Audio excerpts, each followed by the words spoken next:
This is the window from which on a clear day you can see normality.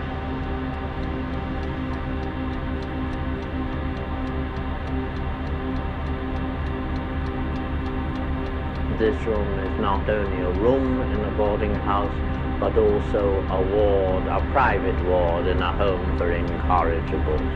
And then again, it's a cell. And here I've remained for 30 years, and whatever has gone by in the outer world has passed me by. But I think if anyone said to me, if you go on like this, life will pass you by, I would reply, thank God for that. I nearly got mixed up in the beastly thing. Like I started living in this guy who just loved his wife, and everything was so simple. Because everything in my life was like real complicated, twisted, you know. So like you a lot. just kind of, it was like an out of like your regular life to be like, you know what, things are actually good over here. Yeah. All right. Walk around like, no, this is a good sausage. You know what I'm saying? Like, oh, this ain't so bad. Loves his wife, doesn't have thoughts of cheating and stuff like that. And everything just couldn't. I could offer you a huge, great glass of stout. Cool. I drink this stuff at dawn because it makes the day shorter. And I think in psychology as well, it's explained. These phenomena are explained. You know, the hatred towards black people, towards Jews, towards women, towards gay people.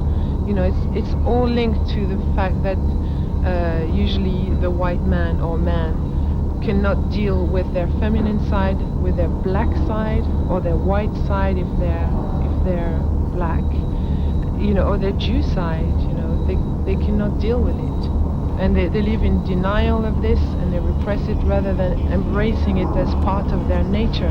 Oh yeah, we went to see this thing on Wednesday night, and then the other one, Hannibal said, no, it wasn't Wednesday. How could it be Wednesday, Joe, when that was the time we were seeing. And then he mentioned something else. And so Joe said, oh, no, it wasn't. It was Tuesday. That's right, Tuesday. Yes, it was Tuesday. Yes, anyway, we went there Tuesday. Got there about 7. And then Hannah went, no, it wasn't 7. How could it have been 7? We didn't leave the house. And I found this aggravating and extremely annoying. I'd probably say Ortega, really. But if you're looking in the sort of classical world, if you sort of look at that side of things, although it is older stuff, I'd say Todd Dockstader.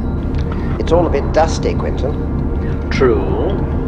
Unkind friends say that I have the dust sent in from Fortnum and Masons, but that's not true. I merely don't clean the place. And I have a message of hope to offer to the housewives of England. It's this.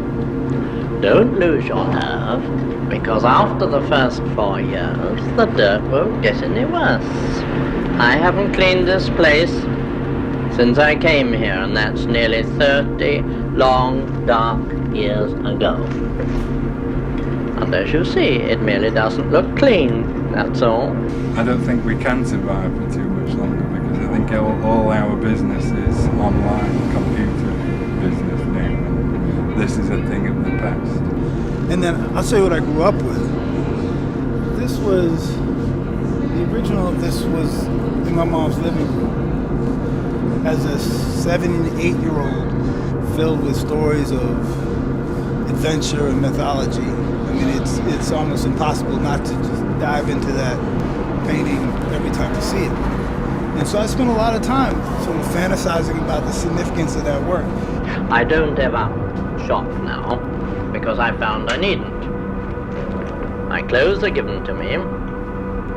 In fact, I'm a sort of one-man Oxfam.